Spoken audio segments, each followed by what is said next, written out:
আসসালামু আলাইকুম প্রিয় দর্শক, আমি হাসিব মারজান আপনাদের সবাইকে আমন্ত্রণ জানাচ্ছি চ্যানেল আই সংবাদে।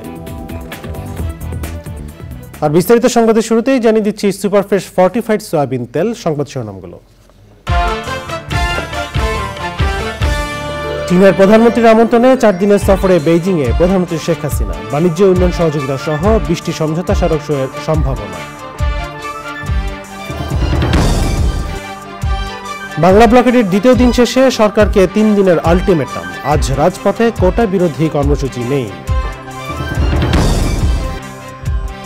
এবং প্রশ্ন ফাঁসের অভিযোগে পিএসসি চেয়ারম্যানের সাবেক গাড়ি চালক ও 3 কর্মকর্তা সহ 17 জন গ্রেপ্তার, রাজধানীতে সিআইডির অভিযান। সংবাদ শিরোনামগুলো জানাচ্ছিলাম, এখনকার সংবাদ আয়োজন একই সঙ্গে চ্যানেলের ইউটিউব চ্যানেল এবং চ্যানেলের ওটিটি প্ল্যাটফর্ম আইস্ক্রিনে লাইভ স্ট্রিম হচ্ছে। চলে যাচ্ছে বিস্তারিত সংবাদে। চীনের প্রধানমন্ত্রীর আমন্ত্রণে 4 দিনের দ্বিপক্ষীয় সফরে বেইজিং অবস্থান করছেন প্রধানমন্ত্রী শেখ হাসিনা। প্রধানমন্ত্রীর এই সফরে তিস্তা প্রকল্প, রোহিঙ্গা সমস্যা, বাণিজ্য, বিনিয়োগ এবং অর্থনৈতিক সংকট সমাধানে চীন থেকে ঋণের বিষয়টি আলোচনায় থাকবে বলে ধারণা করা হচ্ছে। সব মিলিয়ে বাংলাদেশের উন্নয়ন ইস্যুকে অগ্রাধিকার দিয়ে 20 থেকে 22টি সমঝোতা স্মারক সইয়ের সম্ভাবনা রয়েছে। চীনের বেজিং থেকে সাদিম মাহমুদের রিপোর্ট। ভারত সফরের পরপরই প্রধানমন্ত্রী শেখ হাসিনার চীনের এই দ্বিপাক্ষিক সফর ভূ রাজনৈতিক অবস্থান আর অর্থনৈতিক সংকটের বাস্তবতায় বাংলাদেশের জন্য যথেষ্ট তাৎপর্যপূর্ণ। প্রধানমন্ত্রী ও তার সফরসঙ্গীদের বহনকারী বিমান বাংলাদেশ এয়ারলাইন্সের একটি বিশেষ ফ্লাইট বেইজিং ক্যাপিটাল আন্তর্জাতিক বিমানবন্দরে পৌঁছালে তাকে অভ্যর্থনা জানান চীনের উচ্চ পর্যায়ের প্রতিনিধি দল। বেইজিং অবস্থানকালে চীনের প্রেসিডেন্ট শি জিনপিংয়ের সাথে দ্বিপাক্ষিক বৈঠক এবং চীনের প্রধানমন্ত্রী লি কিয়াংয়ের সাথে একটি প্রতিনিধি পর্যায়ের বৈঠক করবেন প্রধানমন্ত্রী। এছাড়া দুই দেশের বেশ কয়েকটি প্রকল্পের উদ্বোধনের পাশাপাশি বাংলাদেশ এবং চীনের মধ্যে ব্যবসা বাণিজ্য ও বিনিয়োগের সুযোগ সুবিধা বিষয়ক শীর্ষ সম্মেলনে যোগ দেওয়ার কথা রয়েছে শেখ হাসিনার। চীনের সঙ্গে বাংলাদেশের বাণিজ্য সম্পর্ক বহুমাত্রিক। একক দেশ হিসেবে চীনের কাছ থেকেই বাংলাদেশ সবচেয়ে বেশি পণ্য আমদানি করে এবং গত কয়েক বছর ধরে ঋণ দেওয়ার ক্ষেত্রেও চীন বাংলাদেশের বিলিয়ন ডলার ক্লাবের সদস্য। প্রধানমন্ত্রীর এবারের সফরেও বাংলাদেশের অব্যাহত উন্নয়ন ধরে রাখার বিষয়টি প্রাধান্য পাবে।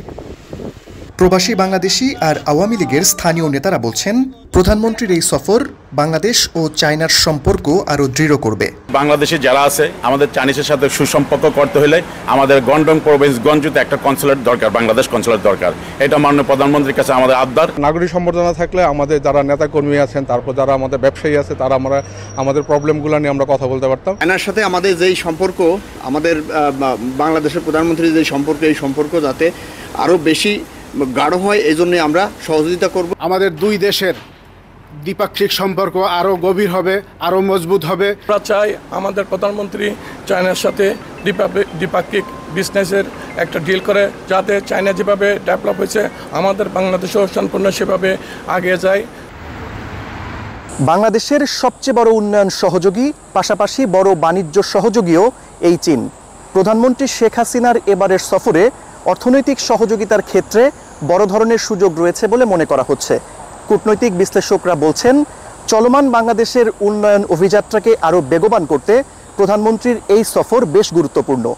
সাদি Mahmud, channel I, Beijing, China. সরকারি চাকরিতে কোটা সংস্কারের দাবিতে বাংলা ব্লকেট কর্মসূচি পালনের দ্বিতীয় দিনেও রাজধানীর অনেক এলাকা কার্যত অচল হয়ে পড়ে।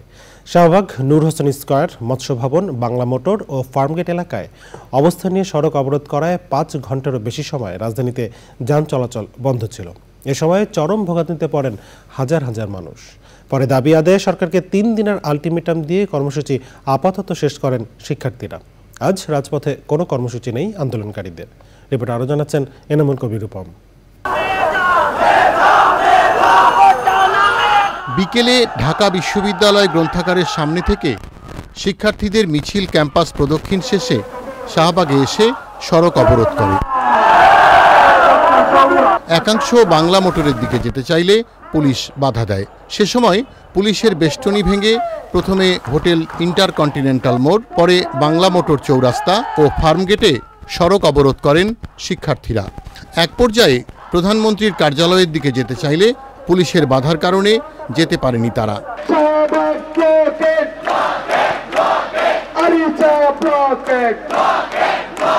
অবরোধকারীরা মিছিল নিয়ে আবারও শাহবাগে সমবেত হন। বিভিন্ন স্থানে যান চলাচলে বাধা দেন অবরোধকারীরা। কোথাও কোথাও মোটরসাইকেল আরোহীদের মারধর করা হয়।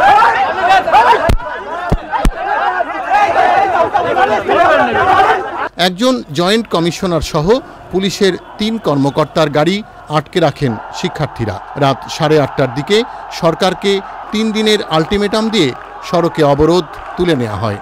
দেখুন, 29 নং অনুচ্ছেদ সরাসরি আমাদেরকে সমর্থন করছে, সংবিধানের 19 নং অনুচ্ছেদও আমাদেরকে সমর্থন করছে, 26 নং অনুচ্ছেদও আমাদের দাবিকে সমর্থন করছে। তারপর সংবিধানের যে 4টি মূলনীতির কথা বলা হয় তাতেও আমাদের সমর্থন আছে। সুতরাং আমাদের দাবি যৌক্তিক। কোটা সংস্কারের দাবিতে মঙ্গলবার রাজপথে কোনো কর্মসূচি থাকছে না জানান আন্দোলনকারীরা। Enamul Kabir Rupam, channel I, Dhaka. বিশেষ পরীক্ষা সহ বিভিন্ন নিয়োগ পরীক্ষার প্রশ্ন ফাঁসের অভিযোগে পিএসসির চেয়ারম্যানের সাবেক গাড়ি চালক সৈয়দ আবেদ আলী জীবন ও পিএসসির ঊর্ধ্বতন 3 কর্মকর্তা সহ 17 জনকে গ্রেপ্তার করেছে সিআইডি সদর দপ্তর জানিয়েছে, অভিযান চালিয়ে পিএসসির উপপরিচালক মোহাম্মদ আফু জাফর ও মোহাম্মদ জাহাঙ্গীর আলম, সহকারী পরিচালক মোহাম্মদ আলমগীর কবির, অফিস সহায়ক খলিলুর রহমান ও অফিস সহায়ক সাজিদুল ইসলাম সহ জড়িত অনেকেই গ্রেপ্তার করা হয়েছে। মাদারীপুরের ডাসার উপজেলার বাসিন্দা আবেদ আলীর কোটি কোটি টাকার সম্পদের তথ্য সামনে এসেছে। প্রশ্ন ফাঁসের সঙ্গে জড়িত থাকার তথ্য সামনে আসার পরই সোশ্যাল মিডিয়ায় তার বিপুল সম্পদের তথ্য তুলে ধরা হচ্ছে। সবশেষ উপজেলা পরিষদ নির্বাচনে চেয়ারম্যান পদে নির্বাচনের জন্য প্রচারণা চালিয়েছিলেন আবেদ আলী। দেখছেন চ্যানেলের সংবাদ। এ পর্যায়ে নিয়ে নিচ্ছি বিরতি, আর বিরতির পর জানিয়ে ফিরব।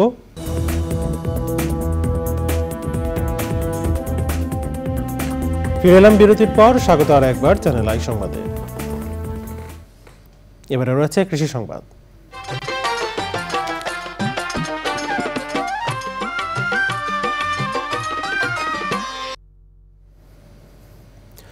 উত্তরের জেলা পঞ্চগড়ে সমতলের চা বাগানে শোভা পাচ্ছে সারি সারি ছোট বড় অসংখ্য আম গাছ। জৈব বালাইনাশক পদ্ধতিতে আম উৎপাদন করছেন চাষি। চা চাষে লোকসানের ক্ষতি পুষিয়ে নিতে চায়ের জমিতে সাথী ফসল হিসেবে আম উৎপাদন করে লাভবান হচ্ছেন তারা। পঞ্চগড় থেকে এ রহমান মুকুলে পাঠানো তথ্য ভিডিওচিত্রে সুবিতা মাহমুদের রিপোর্ট। পঞ্চগড়ের সমতলের মাটি চা চাষের উপযোগী হওয়ায় দ্রুতই এ অঞ্চলে চা বাগানের সংখ্যা বাড়ছে। উত্তরের চাষিরা এবার সমতলের চা বাগানে মিশ্র ফল বাগান হিসেবে হাড়িভাঙা, আম্রপালি, ব্যানানা ম্যাঙ্গো সহ নানা জাতের আম উৎপাদন করেছেন। মৌসুমের শুরুতেই আম গাছে জৈব সার ও বালাইনাশক ব্যবহার করেন চাষি। প্রতিটি গাছে ঝুলিয়ে দেওয়া হয় সেক্স ফেরোমন ফাঁদ, হলুদ ফাঁদ সহ প্রাকৃতিক পদ্ধতিতে আম উৎপাদনের নানা উপকরণ। বীজ মুক্ত আম উৎপাদন হয় এখান থেকে আমাদের মনে করেন বোতল ঝুলা আছে, হলুদ কাঠ ঝুলা আছে। তাছাড়া মনে করেন আমাদের আম বিক্রি করছে এখন মালিক, আমরা আম তুলে দিই। আম এখন পাকা শুরু করেছে, বিভিন্ন জায়গায় যায়। যে ওষুধে যে পোকামাকড়ের জন্য আমি একটা হলুদ কাঠ রাখছি, আবার বোতল রাখছি। জেলায় আম বাণিজ্যকে কেন্দ্র করে তৈরি হয়েছে উদ্যোক্তা। সামাজিক যোগাযোগ মাধ্যম সহ নানা উপায়ে ভোক্তা পর্যায়ে আম সরবরাহ করছেন উদ্যোক্তা ও বেশ কিছু প্রতিষ্ঠান। এখন আমরা সারা দেশে আমাদের প্রতিটা উপজেলা পর্যায়ে আমরা ডেলিভারি করে থাকতেছি এবং জেলা পর্যায়ে আমরা হোম ডেলিভারি করতেছি। এবং আমাদের আগামী দিনের পরিকল্পনা রয়েছে যে আমরা আম নিয়ে যেন রপ্তানিমুখী আমাদের কিছু প্ল্যান রয়েছে। চাষিদের প্রকল্পের আওতায় এনে বিষমুক্ত আম উৎপাদনে প্রশিক্ষণ দেওয়ার কথা জানায় কৃষি বিভাগ। জেলার চাহিদা মিটিয়ে উৎপাদিত আম দেশের বিভিন্ন স্থানে পাঠানো হচ্ছে। Sudipta Mahmud, channel I. এখন দেখবেন প্রকৃতি সংবাদ।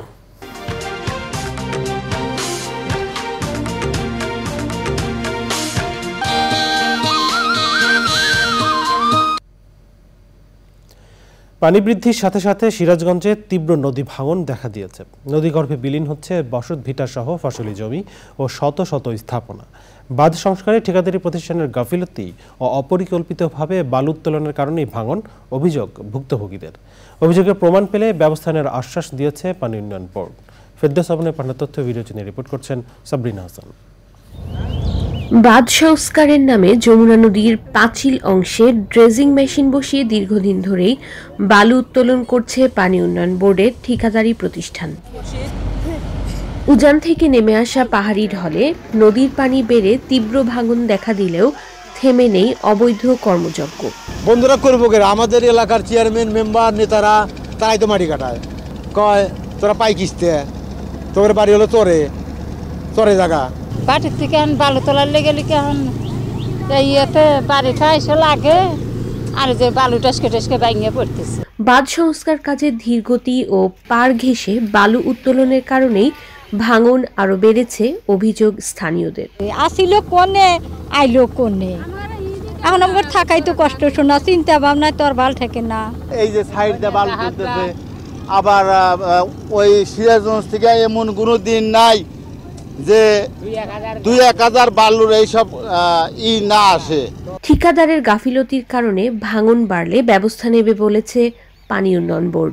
মাননীয় প্রধানমন্ত্রীর অনুশাসন আছে যে কৃষি জমি থেকে মাটি নেওয়া যাবে না, বিধায় বর্তমানে বালু নদী ড্রেজিং করে যে বালি পাওয়া যায়, সেটি বালি বা মাটি পাওয়া যায়, সেটি দিয়েই আমরা বাঁধ নির্মাণ বা পুনর্নির্মাণ করে থাকি। তো সেখানে আমাদের 8 কিলোমিটারের ঠিকাদার রয়েছে, তাদেরকে আমরা আমাদের যে ড্রেজিংয়ের যে নকশা সেটি সরবরাহ করা আছে এবং নকশা মোতাবেকই তারা কাজ বাস্তবায়ন করছে। এখানে বিক্রি করার কোনো অপশন নাই। এই ধরনের অভিযোগ যদি আসে তাহলে ঠিকাদারের বিরুদ্ধে কঠোর ব্যবস্থা গ্রহণ করা হবে বা জড়িতদের বিরুদ্ধে আইনানুগ ব্যবস্থা গ্রহণ করা হবে তাৎক্ষণিক। ভাঙন রোধে দ্রুত বালু উত্তোলন বন্ধ সহ জরুরি ব্যবস্থা নেওয়ার দাবি এলাকাবাসী। সাবরিনা হাসান, প্রকৃতি ও জীবন ডেস্ক, চ্যানেল আই। জানাবো খেলার খবর।